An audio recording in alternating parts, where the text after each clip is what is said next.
ఆసుపత్రి కోసం పనిచేస్తున్న శ్రమ చేస్తున్న డాక్టర్లకి ఇతర సిబ్బందికి శుభాకాంక్షలు తెలియజేయాలనుకుంటున్నాను.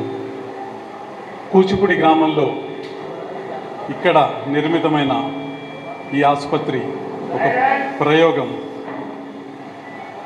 వైద్యం వ్యాపారంగా మారి ఎంత ఎక్కువ లాభాలు వైద్యం నుంచి సంపాదించుకోవాలని ఆలోచిస్తున్న తరుణంలో ఉచితంగా వేలాది మంది ప్రజానీకానికి వైద్య సేవలు అందచేసే ప్రయోగం ఇక్కడ జరుగుతుంది. ఈ ప్రయోగం విజయవంతం కావాలని, ఈ ప్రయోగం మరింత ముందుకు వెళ్ళాలని శ్రేయోభిలాషులంతా భావిస్తున్నారు. బుద్ధప్రసాద్ గారు లాంటి విలువలున్న రాజకీయ నాయకులు వైద్యం, విద్య ప్రజలకు అందుబాటులో ఉండాలి, ప్రజలందరికీ అందుబాటులో ఉండాలి, ప్రజలందరికీ హక్కుగా మారాలని భావిస్తున్నారు.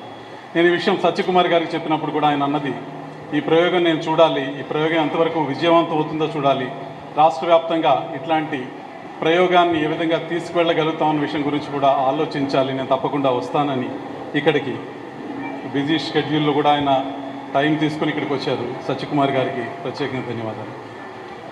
ఈ ఆసుపత్రి నిర్మాణానికి కారణం నేను కాదు, ఆసుపత్రి నిర్మాణానికి కారణం ఆనంద్ గారు.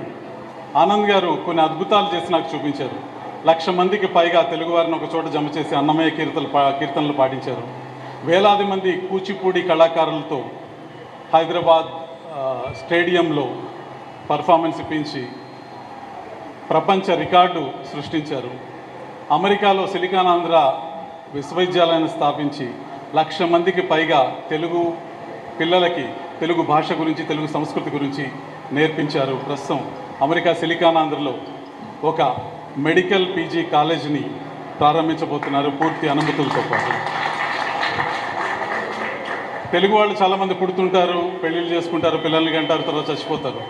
ఈ మధ్యకాలంలో ఏం సాధిస్తున్నామంటే ఏ తెలుగు వాడిని కలిసినా ఇన్ని ఆస్తులు సంపాదించాను, అన్ని ఆస్తులు కూడబెట్టాను, ఇక్కడ భూములు కొన్నాను విషయాలు కనిపిస్తాయి. ఆనంద్ గారు లాంటి జీవితాల నుంచి మనం నేర్చుకోవాల్సింది ఏంటంటే, పక్కనున్న సాటి తెలుగువాడికి మనం ఏం చేస్తున్నాం, తెలుగు భాషకి ఏం చేస్తున్నాం, తెలుగు సంస్కృతికి ఏం చేస్తున్నాం. ఈ కూచిపూడి వైద్యాలయం భవిష్యత్తులో ఎటువంటి వైద్య సేవలు ప్రజలకి, పేదలకి అందాలన్న విషయం గురించి ఒక పరిశోధనశాలగా పనికొస్తుంది. ఈ పరిశోధన ముందుకు వెళ్ళాలని, కూచిపూడి వైద్యాలయం మరింత అభివృద్ధి చెందాలని, ఆనంద్ గారి స్వప్నం పూర్తిగా సాకారం కావాలని నేను భావిస్తున్నాను. ఇటువంటి హాస్పిటల్స్ ప్రతి జిల్లాలోనూ, ప్రతి మండలంలోనూ రావాలని ఆకాంక్షిస్తూ మాకు ఇప్పటిదాకా మద్దతుగా నిలిచిన కూచిపూడి ప్రజానీకానికి ధన్యవాదాలు తెలియజేస్తూ మనం విజయం వైపుకు నడుస్తున్నాం. కొన్ని వేల మందికి